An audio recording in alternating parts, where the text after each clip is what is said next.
Hi and welcome to Preventing Apprentice Dropout.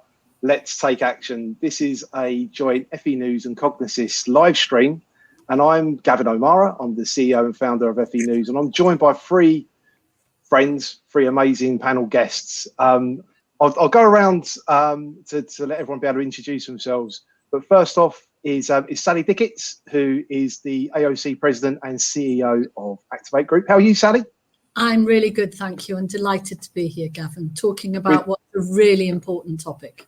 It's an incredibly important topic, and just to put that into context, the reason why we're saying let's take action is 35% of apprentices drop out or are non-completers. I mean, that's a huge stat, as we can see on our ticker at the bottom, and that's a huge number. So, and what we want to do today is, the time that we've got is to try and come up with sharing some ideas, sharing some solutions, because this has got to reverse this, basically. My next guest, and if you've been a long-term viewer of FE News, my previous co-host for the Exploring Neurodiversity podcast is Dr. Louise Karwowski, who is the Director of Education for Cognassist. How are you, Louise? I'm very well, thank you, Gavin. I'm pleased to be back here with you for more invigorating conversation. Yeah, it's so important, though. It's this sort of next stage of how we can sort of make impactful change, really, isn't it? And there's been a few amendments and changes recently, which is a bit of the elephant in the background of the room, if you know what I mean, which we're going to talk about in a bit as well.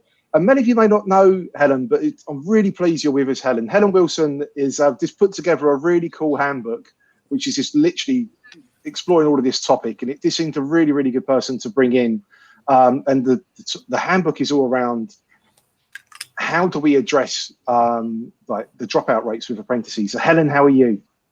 Very well, thank you. Thanks for having me. And yeah, everything I do when I'm writing handbooks is all about trying to give really practical advice, because there's a lot of kind of thought leadership in the sector, but kind of not a lot of sharing of ideas. And I think there's space for that. And I just really, hope that it provide some helpful, useful advice that people can kind of just take away and run with. Yeah, definitely. And everyone's going to get to know Helen much more, and I'm sure we're going to see much more of you, because this handbook I was really, really impressed. Some stats I'm going to completely rip out of that in a little bit, which is just really interesting, and many I didn't come across, and I just think it's really, really interesting to sort of move forward. But kicking this all off, I'd like to start with you, Sally. Everyone knows that learner dropout is a really serious issue. So much energy has gone into, raising the profile of apprenticeships and social mobility. Everything about it is just really, really good.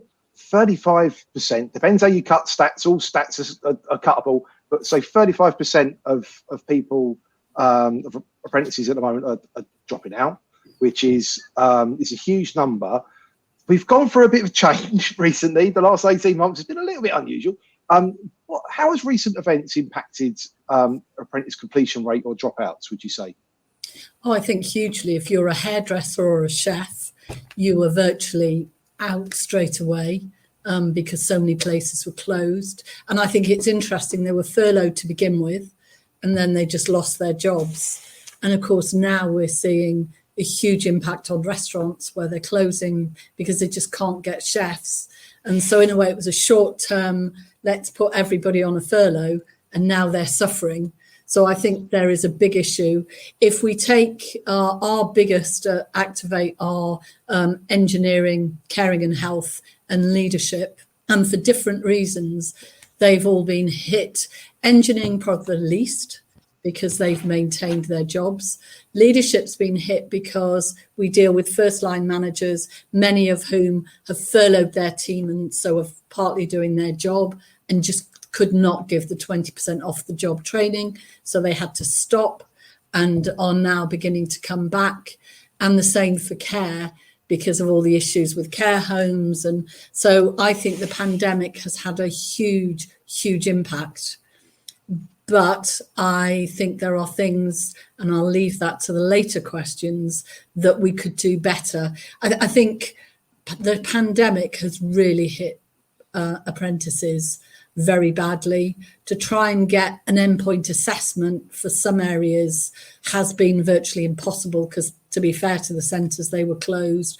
So I think it's been a perfect storm to create what we've seen here. But I don't think means that apprenticeships aren't still really, really worth doing. I just think we have to overcome the glitch and move forward. Yeah, very, very much. On that, Sally, as well, like we have to acknowledge how much support the sector has given to learners during this time, you know, in such great adversity, really, and such, you know, times of uncertainty. The sector has really pulled together and gone above and beyond to support these learners and keep them safe and keep them educated as best they can. But still, yeah, it's there's a huge problem, isn't there? No doubt will contribute to dropout rates increasing. And the real shame is those particularly engineering practical students who were just about to get their endpoint assessment and were ready, and then literally had to defer it in some cases to 6 months. And you're right, we've done a lot of online stuff, but if you're say a plumber, they've had to come back and regain skills, which has been tough. Yeah, very much. Helen, how about you when you put in the handbook together? Did you come across any interesting stories from different people, what sort of adversities they've overcome or seen? Yeah, so I think it's interesting. I was looking, and to my knowledge, I think the Department for Education are not releasing any provider-led statistics for the last year, and we don't need to see those to know that it's not good. And what that kind of says is that everything we do now has to be around improving outcomes, driving these positive changes. And in terms of the handbook, I kind of delved into a lot of the research that the Department for Education, as well as the national achievement rates tables. And the dropout rate has been a consistent problem, that it's about keeping on going and driving it. And I think the main thing is that I found was quite interesting is that learners with learning difficulties and disabilities who will have been disproportionately affected by the pandemic are more likely to drop out of their apprenticeship. And so there needs to be a real focus on learners with different needs, adapting to different needs, and continuing to do what everyone knows that we have to do in the sector, and that's reduce the disadvantage gap. Yeah, very, very much. Sally, I mean, you've highly experienced and worked in the sector for a really long time. I won't ask the number of years, but like you've lived it, you know, and you've been through it. Has apprentice dropout rates or non-completion, depends how you word it, do you know what I mean? Like, has this always been sort of, you know, a part of the system? And, you know, if so, what is a sort of number we need to be aiming for? Because not everyone's going to complete. There's going to be situations and circumstances.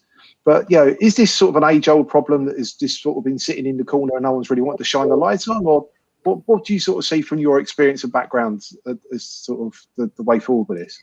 I mean, you're right. There's always been dropout. I think anybody that says I've taken on 1,000 apprentices and they all complete and do live happily ever after is amazing. And certainly we're not one of those. I think Helen is also correct. The more disadvantaged you are in terms of having specific learning difficulties, particularly in apprenticeships, I think employers aren't always very familiar or understanding of learning difficulties. They misunderstand it and think, oh, are they somebody with severe learning difficulties? No, they can have a whole range. And I think it's about how we've educated our employers, which isn't brilliant.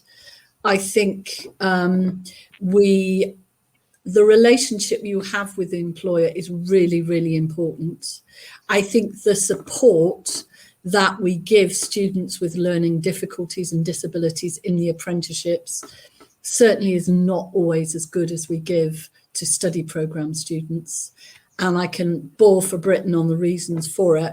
I think, actually, to be fair to Cognassist, the burden of the administration, which is immense, particularly for apprenticeships, they have hugely lightened.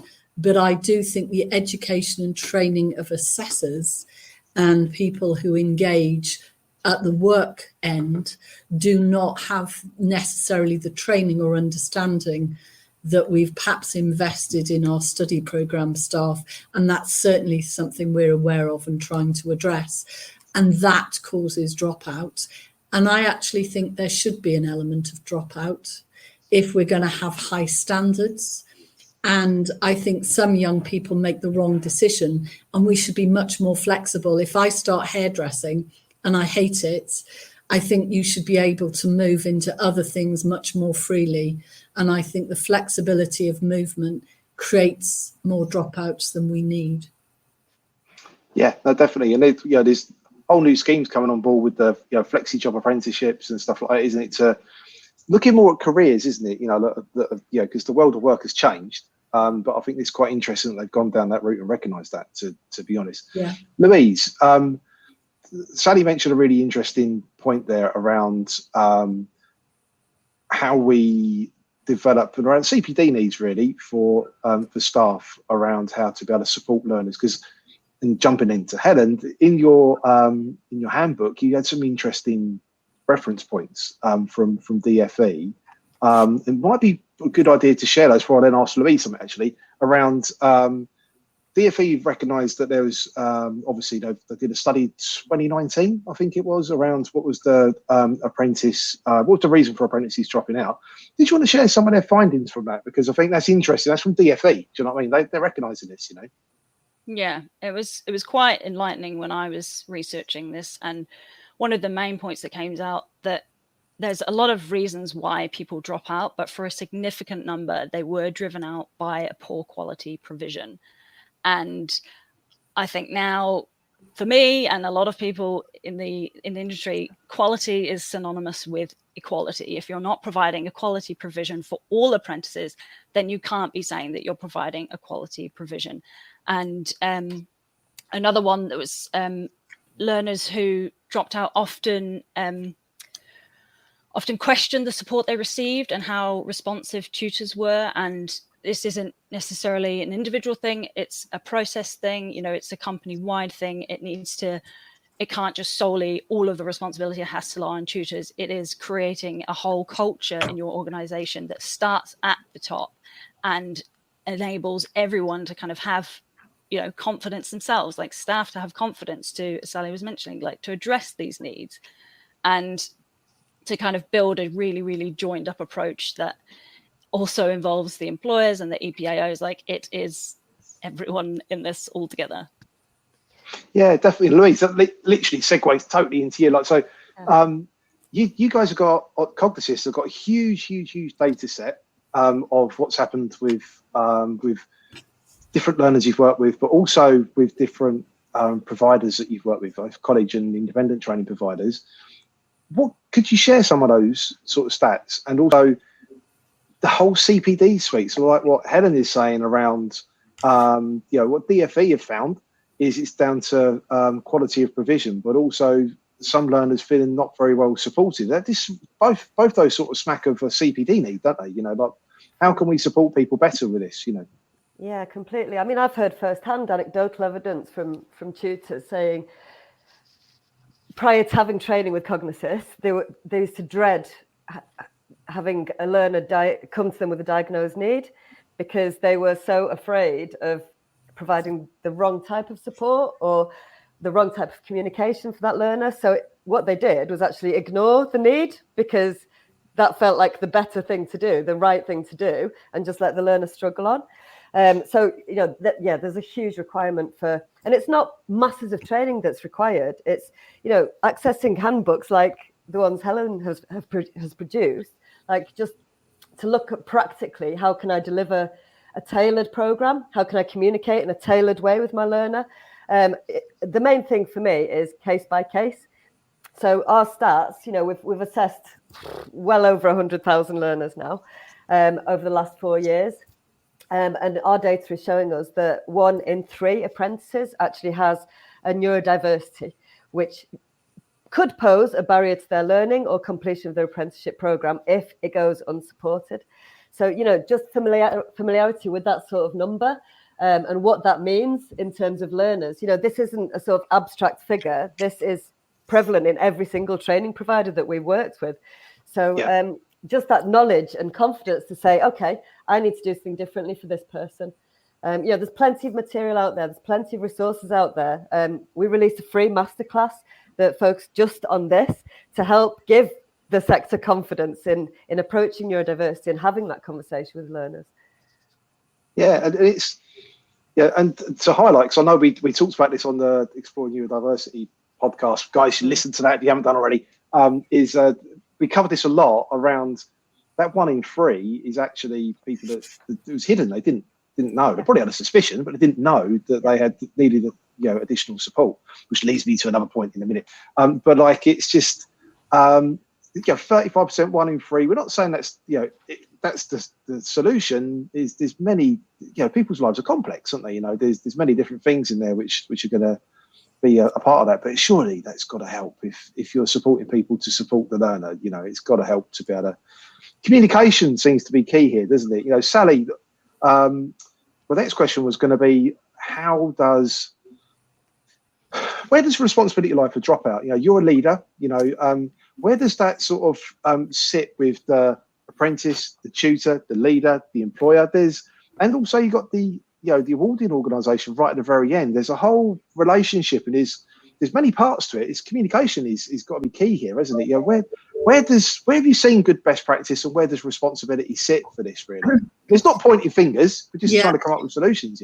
I think where I've seen best practice, if I look at, again, in the organisation I have responsibility for, I would say that it's how have you built the relationship with the employer?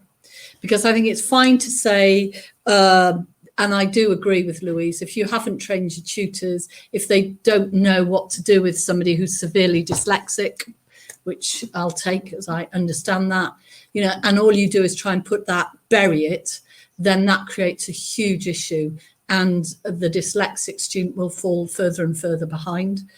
Another thing that we're finding increasingly, particularly as you move level 2 to level 3, often with boys, is that their level of reading to survive on a level 3 programme needs to be 15 or above.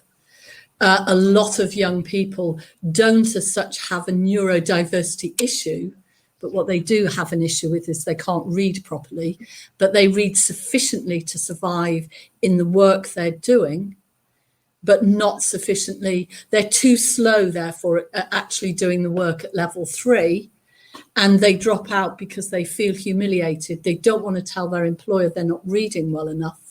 And therefore, if you build a really good relationship with the employer, and now the tutor not only has, or the student not only has the tutor from college, but the business manager in their work, and all of them are working together and appreciate and support whatever that issue is, whether it's reading, whether it's dyslexia, dyspraxia, that creates far less of a dropout.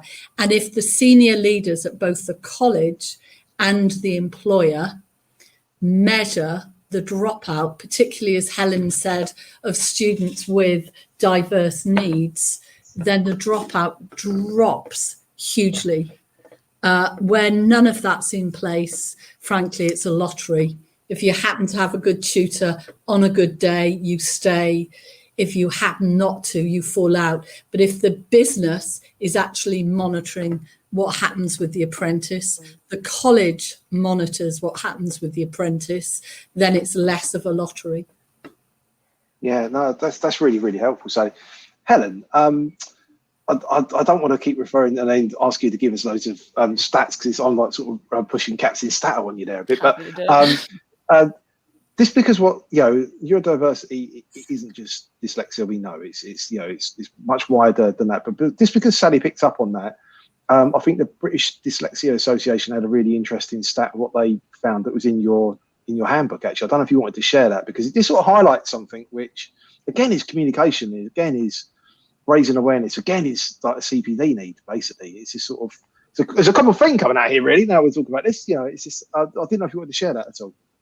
Yeah, so it's the British Dyslexia Association, 80% of young people leave school without a diagnosis of dyslexia. So that's 80% of people with dyslexia do not receive a diagnosis.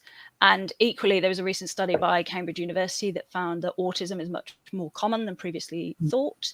And I mean, it shows that there's that lack of identification there. And also within the education system, the reliance on formal diagnosis means that a lot of learners never have their needs identified. You know, as Sally was saying, it's only the severe cases that kind of tend to get picked up at school. They're really noticeable, you know, and we are getting better at identifying learners who require support. And I think that's, you know, in schools and in apprenticeships as well.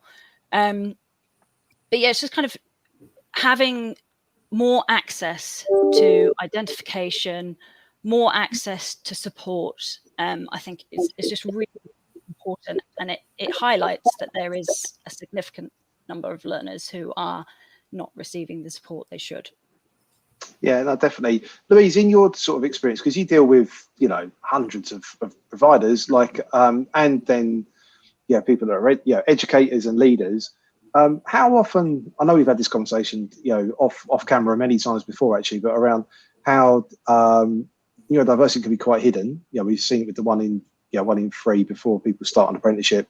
But how often is that a sort of a forethought, or is it a bit more of an afterthought around people around, well, why could there be this challenge? Why is this barrier in place? Yeah, how often are you sort of seeing that sort of changing of recent? Yeah, it's changing, but it's changing slower than I would like. So yeah, many recent conversations I've been in about diversity. Disability seems to be just a sort of add-on to the conversation still, and neurodiversity even more so. It can't be an add-on. This is part of our thread, our education, our work. And as Helen said, you know, neurodiversity is far more common than we expect. And in fact, interestingly, a recent data analysis that we completed is showing that neurotypical is actually less common than neurodiversity. So, you know, we talk about brain profiles and, you know, your cognitive performance. What you're unlikely to see really in our data is someone with a completely flat profile. So actually, we all have neurodiversity to some extent. And that's really important for anybody who works with anybody else to understand. You know, as Sally, you mentioned, you know, you could be having a conversation with a team and everybody interprets that information in a different way. So a tutor stood at the front of a class with 30 pupils looking at them, thinks they're giving the information, which could be, you know, well thought out, salient, comprehensive. Actually, those 30 people are perceiving that information in 30 different ways. So, you know, this can't be an add-on. It can't be an afterthought. Cognition needs to be at the forefront of everything that we're doing. Yeah, very, very much. Yes, Sally. Well, Louise, earlier you were saying about how Cognassist does a lot of training with staff to prepare them. And one of the things, it's only taken me about 40 years, but I'm a slow learner, is we do things like that, but you do it once. So I've got a whole group of staff, they've been through your training, tick, move on. And what's frightening is you need to do it every year. You don't just do it 1 year. And we've done that loads of times. So we've got 10 people who are working with our apprentices. They're okay. They've all been trained. We've got 10 new people and we're great. We'll train them. We never go back to the original 10. And unfortunately, if you've got a dyslexic this year and then next year you've got somebody with autism, for most of us, it's like, oh, I don't know how to deal with it now. So I think the other thing we're learning, and we've been very slow to do, unfortunately, is this training, even though it's the same training, needs to happen literally every year with the same people till they virtually could do the training themselves. And it sounds really obvious. But as I say, we've caught some real coals on, but that person, why aren't they dealing with it? They've been trained. And you talk to them and go, well, yes, but I only got, going back to what I heard this much of the training. The training was that much. And apparently you need training between 8 and 10 times exactly the same to have got it probably all, and that's as a training establishment. Now what's the employer, poor things, where this isn't their business? How are they dealing with all their neurodiverse apprentices? And certainly, I mean, I would concur, Helen, being dyslexic, and that wasn't discovered till jokingly I did a test when I was at Milton Keynes College in my 40s, that I discovered I was dyslexic. I just thought I was a bit stupid and was the worst speller in the world. So that must happen with all types of diversity. That we don't, and there will be things we're not even clear about in some individuals, where they'll have so many multiple issues that they will be facing things that we haven't even thought of. Yeah, no, definitely. Sally, I'm totally with you on that. And although, I think it's great that you call that out. I've sort of started to find out stuff in my 40s too. And it's an eye opener. And, so that's like half of us at least on this call, and it's just, I think we're not alone, and I think that's it's just really interesting. Helen, sorry, I cut in. I just wanted this to say, Sally, well, I'm being brave and telling people about, how it's been for you, because there is this barrier still that people just feel, I don't want to say, and I sort of want to hide that a bit. And I think that's an issue there in its own right, Helen, over to you. Sorry, I cut in. No, that's all right. I mean, the confidence around learning is a big thing, and we know that anxiety is a really common co-occurring condition for people who are neurodiverse, and supporting those learners is just even more important. And like we've done a recent survey of learners. We had over 600 responses that found that learners who match on our assessment are typically less confident in their abilities to complete daily tasks required of them at work.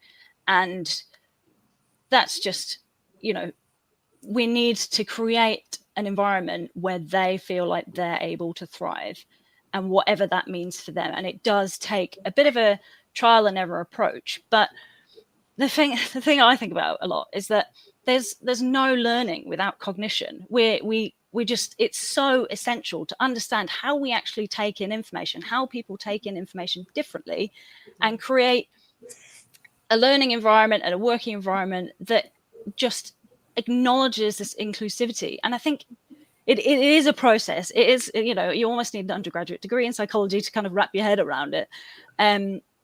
But it's, it's all a process. So we all have to, just keep talking about it, keep doing what we're doing. And I know, as Louise says, like, it's not happening quickly enough as I would like either. But it's, we have to acknowledge that everyone is going to take their own pace to learn this information about neurodiversity. So it's just keeping on the conversation, chipping away, and promoting and kind of showcasing the people who are really like leading the way. Yeah, no, definitely. There's something it's been burning in my brain to be able to sort of talk this out. Now, from the onset, A, I'm not a funding expert. B, I'm not a neuroscientist. But I can see things at times which seem to be a little bit obvious. So this one to me is one of those in the obvious category. Everyone probably knows in the sector, outside the sector, they wouldn't know or care really. But there's been some recent ESFA funding rules. So anyone who's outside the sector of further education sector, that's the Education and Skills Funding Agency, and they're going to be updated for August 2021. And one which really stuck out to me, or if we get really nerdy and really sort of whatever, is Apprenticeship Rules 21 and 22. Most people outside or even in the sector probably wouldn't care about that either, to be honest with you. But I noticed some of the things around additional learning support. And what I interpret, I'm not a funding expert and I'm not a neuroscientist, but what I sort of interpreted them to be was there was a little bit of a warning, of shot across the bow sort of thing, really, which doesn't make sense to me, around blanket screening of learners. And when we've been saying around British Dyslexia Association is saying 80% of people with dyslexia are not diagnosed, in school. So that's like millions of people.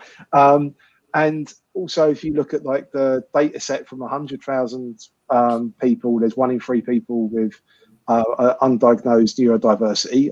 I didn't know. Sally didn't know. It just don't make sense to me. I just can't. I'm sure there's a reason why they've said this. I'm sure there's, which I probably don't get. Well, what do you think? Like, Sally, I mean, I don't know if you've read into it at all, but how can that affect learner outcomes? How can this affect learner dropout? Because surely that's got to affect things, you know? Well, if I was cynical, and far be it from me to be cynical, why do schools not note dyslexia?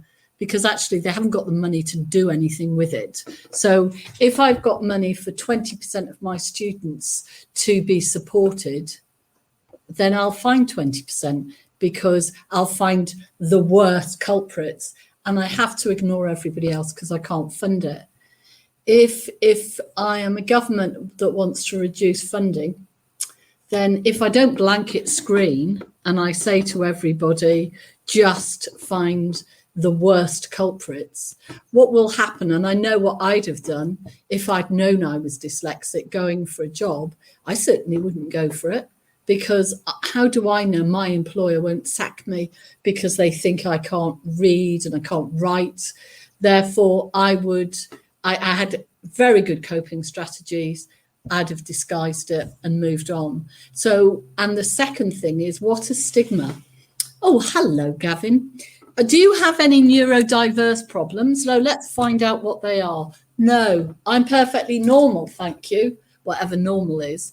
So I think it's a terrible, if you blanketly test everyone, there is no stigma, everybody does it. And the anxiety Helen was talking about is spot on. And in fact, if you've spent your whole life feeling a bit daft because you're different, at last you leave school, you're now in employment. Oh, it's fantastic. The last thing you want to do is stick out like a sore thumb. So I just think we'll save a fortune and have lots of dropouts. So, I mean, I'm not happy about it at all. I think it also lets a lot of employers, a lot of providers off the hook, because we can say, well, we didn't know. At least if everybody's tested, we know what we're not doing.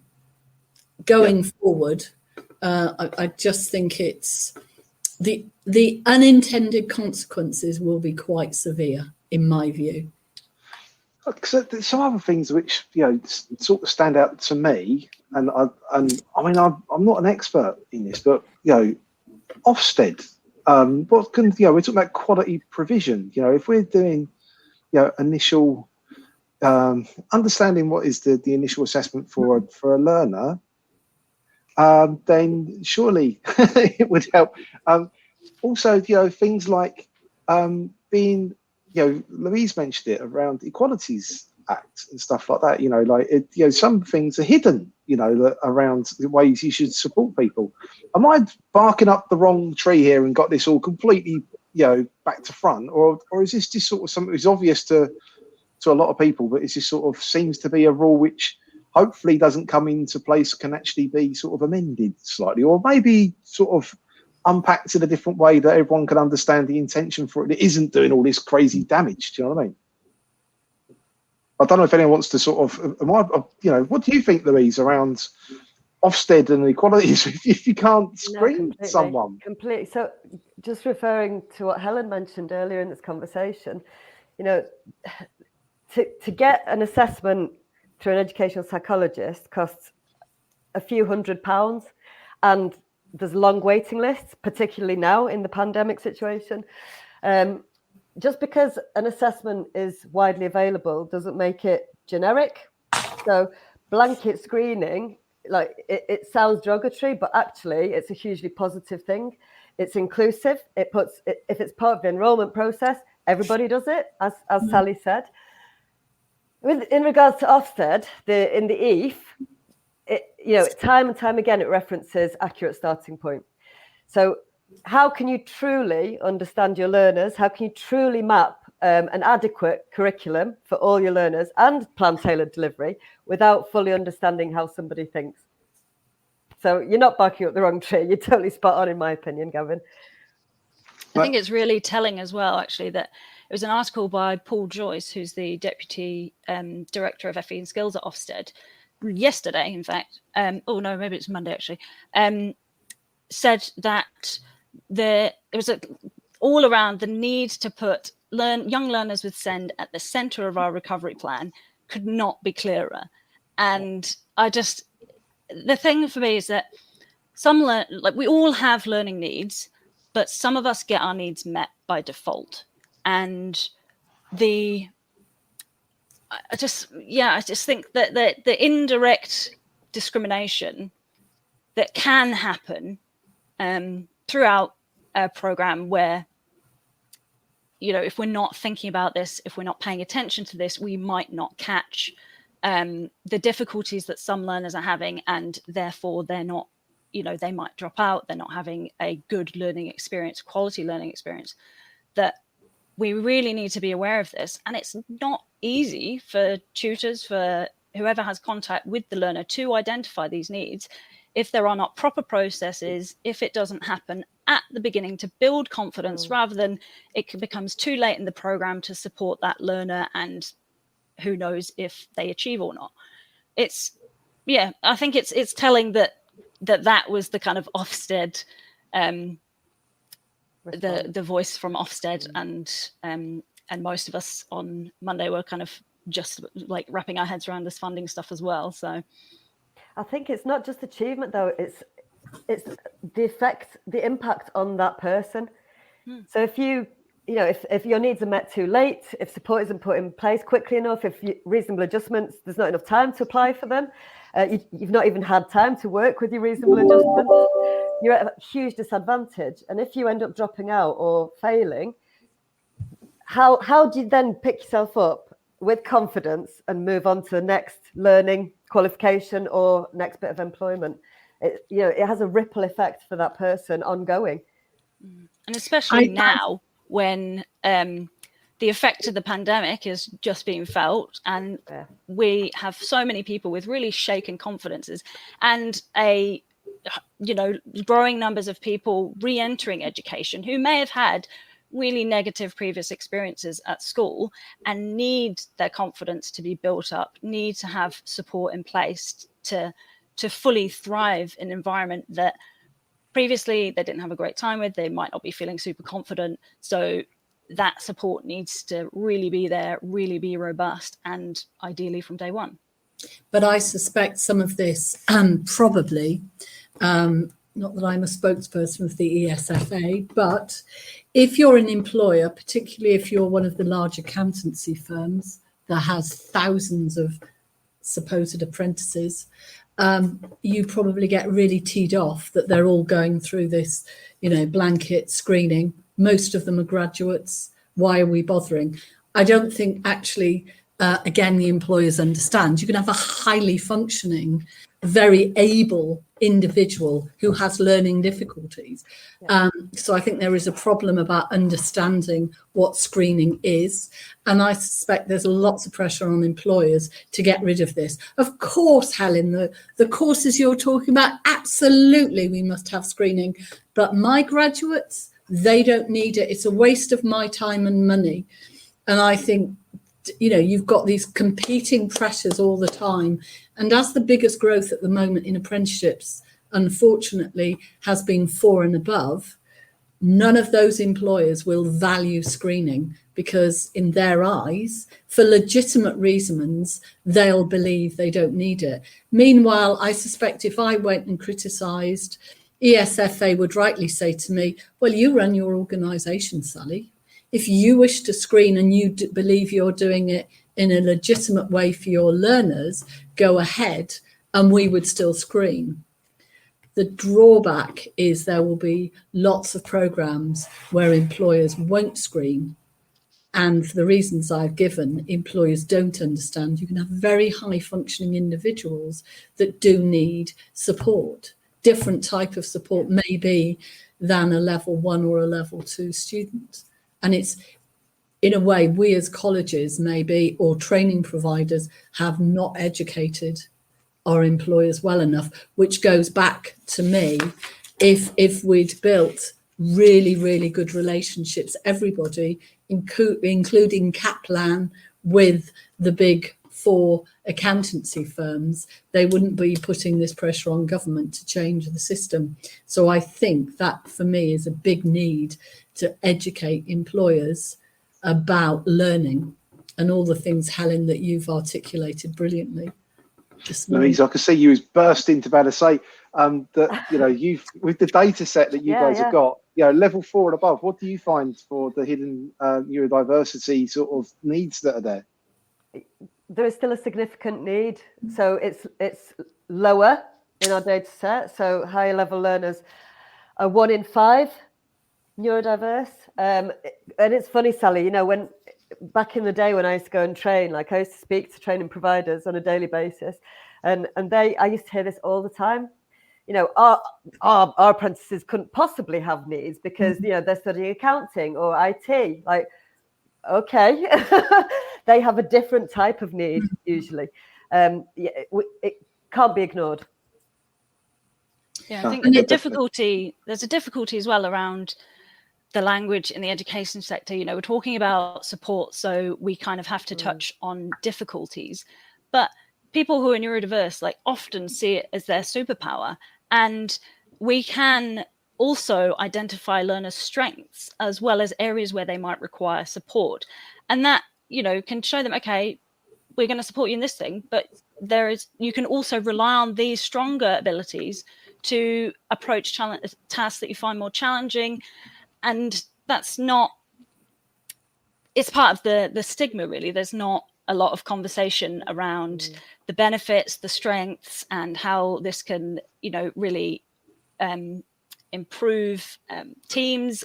It's good for employers, it's good for the individual, it's good for everyone. And it's kind of, it is, you know, slowly catchy monkey changing the language across. I think it's particularly hard in the education sector with a lot of the funding around additional support needs rather than building this. It is part of a core provision, even though it might require extra time, extra work from tutors and a more tailored approach for that learner. It should still be part of a core quality provision. It's not just extra, it's supporting all your learners. It is part of improving quality in the sector, in education, employment, and creating a world, a society where people who are different feel able to thrive, feel valued, and can go on to achieve, progress, live fulfilling lives. But it's seen as a deficiency, not as. So, for instance, if we said to our middle class parents, who are often, their kids are on our, say, creative industry courses, A-level courses, there's all this extra tuition that these kids can have, your child can't, they would absolutely go ballistic. The letters, you know, because it's happened. But we go, here's some special training for our special students. How dare you say my child is special, and they're not doing that training. So I do think it's also, how do we absolutely sell it as gifts and empowering the gifted, opposed to, oh God, we've got all these kids, we'll give them this special need. And in the TES on the 18th of June is a really good article, which I would read, wouldn't I, which is all about dyslexia. And actually Helen sort of saying the stigma of dyslexia, but actually all the benefits of being dyslexic. And of course, I love them and took all of those on board. I've definitely got all those skills. And, you know, we should flip it. We should really, as you were saying, talk about the superpowers and how, you know, if you're an Olympic rower, we give you lots more and make you even better. You know, you've got these superpowers. This training is to make you even more super. It's not remediation. And it's this concept of remediation that somehow, and again, it's our staff, because I can think the way some of our staff sometimes talk about students, you can sort of hear it in their language, which is, well, I'm helping them and it drives me mad. No, learners help themselves. You're providing the wraparound support and environment for them to flourish. You're not their mother.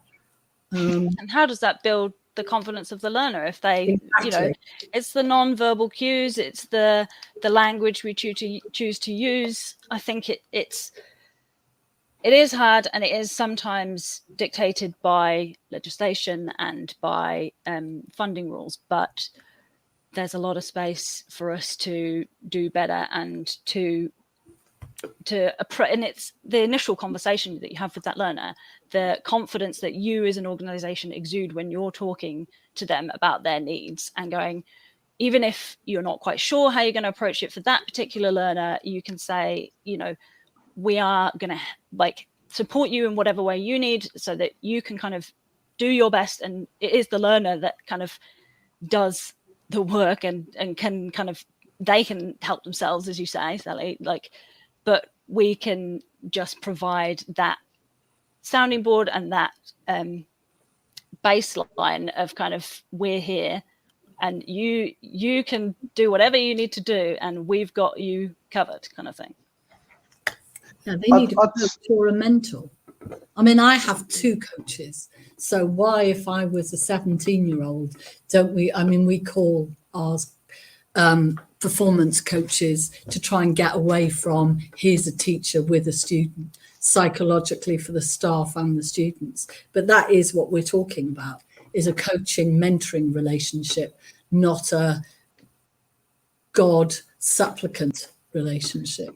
I was going to go on and ask you about the coaching sort of way forward that I know we did a podcast on it ages and ages and ages. Before the pandemic, seems like another lifetime ago, doesn't it? But like changing that chalk and talk to being much more around wrap around and coaching and enabling, you know, and sort of coming alongside rather than, you know, at the front and everyone sort of sitting in silence type of approach. I mean, well, how long ago was that? You know, and it's a sort of, do we need to be updating another CPD need again around delivery and sort of leadership, really? But time is just disappearing. It feels like we've not even started to scratch the surface on this. Maybe if I could go around and ask it, because it seems to me that from what I could hear, and trying to be 2 ears, 1 mouth about this, because everyone's got an opinion on this, you know, is communication seems to be one of the major things that everyone is saying here is could really help with apprentice dropout and non-completion between the several parts of relationship, really, and some bits I didn't even come into this thinking about, really. So, yeah, with the learner, the apprentice themselves, with their educators, so with the people that are working alongside them, whoever that would be in a different part of the journey, the leaders then also leading those educators, the employer and the relationship between the provider, like college or ITP with the employer. We haven't touched on the endpoint and all the rest of it around, because we've just run out of time. And it's just, I think there's just so many more conversations we can have here. If we was to go around, like Helen, if there's one thing you would want to sort of change, particularly around thinking about apprentice dropout, what would you want it to be? I think, I mean, the communication obviously is incredibly important, but I think for me, it's one of the tips I've put into the handbook, is that to align your learner journey to your equality, diversity, and inclusion commitments. Like we all talk about it in the sector. We're all super driven to improving all of these areas, but actually focusing in on every step of that learner's journey, being super clear about what needs to happen to support learners and really provide that supportive environment for every single learner is what's really important. And from a communication standpoint, I mean, it's got to be, you know, starting point, initial conversation with the learner. It doesn't, you know, it shouldn't matter what kind of needs they have. It's just every learner get a really clear starting point, know what they need, and provide the best environment for that learner. And that can mean lots of different things, and it should mean lots of different things. If you don't have lots of different ways to provide and support apprentices, then you are going to struggle to support quite a number of them on program. And yeah, it takes a joined up approach, and I think there's loads, as you say, like we barely scratched the surface, and trying to find one point is highly difficult. But I'm going to do a little quick plug, and obviously we've talked about the handbook, but it's free. Just take it, read it, see if there's anything that you can pick out of there, because I've just, I always want to give practical advice. I've gone to lots and lots of events where people are talking about equality, diversity, and inclusion, and they're saying, you know, how important it is, the impact, and then they've kind of got statistics of how they're doing as an organization, but there's no like, here's what we're doing, here's how we do it. There's kind of not as much practical sharing within the sector, and I think I want to encourage more of that. I know there's loads of people who do want to encourage that, and I think there's lots of space for it. So, and there are obviously lots of other content and ways that people can think about this that aren't, and not just in a single handbook. So, Sally, how about you? What would you want to see as one change? I know it's going to be loads, but if you could just pick one. If I had a fairy godmother and there's only one thing that could be achieved, it would be, and it's going to be a very long sentence, it would be a very well-enabled staff who build amazing relationships and trust with the employer and the apprentice. Yeah, that's a cool line. No, I think you should keep going with that. That's fantastic. Yeah, I think building trust and its integrity as well of team, isn't it? And just thinking for the good of the learner and good of the employer, really, isn't it? And sort of looking beyond funding bans. You know, I think sometimes we can get restricted with that. That's a brilliant point. Louise, what would you say is your one thing, if we could, to be able to start to make a difference here? More rigorous processes to share visibility of outcome data. So I think there's too much focus on number of starts, not enough on what happens after that. So for me, I'd want to know why things are not working out. And, you know, apprenticeships attract so many different types of person, different background, different experience, different age, different sectors, different cognitive needs, different disabilities. I'd love to look at that and just really dig deep into true reasons, into how we can improve things. So yeah, visibility of outcomes for me. But I would like judgments, not. One of my worries is the unintended consequence of merely saying, if you don't get 100% completions, you're crap. What you then do is you teach to just make sure you complete. What I would like is some students shouldn't complete, but it goes back to Helen's point on the learner journey. It might be right for you to go on another journey, but all of that should be mapped. And if I make you stay and virtually say, there's 50 quid, Gavin, just get through this endpoint assessment, that to me is also cynical and unacceptable. But to ignore the endpointers, if I want to be a hairdresser, you know, it really annoys me when somebody says, well, it doesn't matter, she had a good journey. No, if I wanted to be a hairdresser and I didn't get my qualifications and I can't do hairdressing, that's a failure. So this very simple way of measuring us, I'd like it a bit more nuanced. So I agree with you, Louise, if we don't have the data, how do we know anything? But I think it needs to be nuanced so the student journey is genuinely measured rather than just they must X. Yeah, people are individuals, aren't they? You know, and everyone is going to go things in a different way. I want to throw my thing in. Why not? If we can, for me, I think if we could Jordan, everything everyone said really is this blue sky big picture. You know, just to look at like things like this. Recommended change. What could the impact be for that?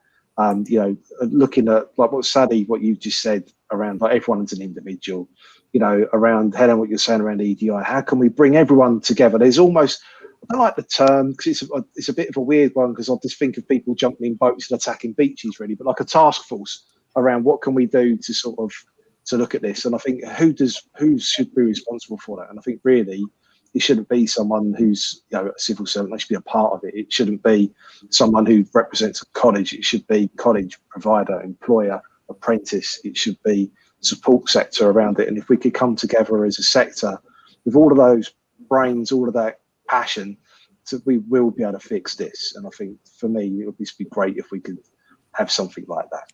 You know, is to bring us all together really, because between us all, we have got the ability to change this. And if you change one person's life, that's cool. If you change that changes family, that changes, opportunity. If you change it en masse, that's leveling up, isn't it? And we all just want to be able to make a difference to people at the end of the day. And I think Cognassist has got a really cool term, leaving no learner behind. I think I'm saying that right.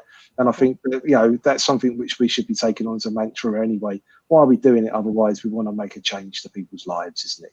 So thank you, everyone. I think, to be honest, this could be a series that could go on forever, but I think it would have an outcome. I think it would work. And I hope everyone who's been listening in, this was our first ever live stream.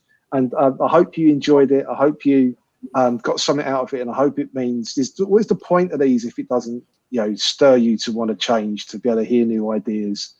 Helen, thank you so much, and thanks for putting that handbook together for the good of everyone. Louise, as always, it's been a pleasure to go on this journey with you. It started knowing you a bit before, but in doing that co-hosting of that podcast, I really enjoyed that, honestly, and thank you for joining us. And Sally, honestly, that I could talk to you forever about that coaching model that we talked about at that. I think it was an ETF. ETF conference, and I loved that. And I think the passion that you're bringing to wanting to make a difference to people and to share your journey as well is just really, really key. And what a lovely live stream we've had to bring of people with all this passion together. And I hope that everyone at home and in their office can get something from this and better take things forward. So thank you, everyone. Thank you, the audience, and we'll see you again soon. Thank you.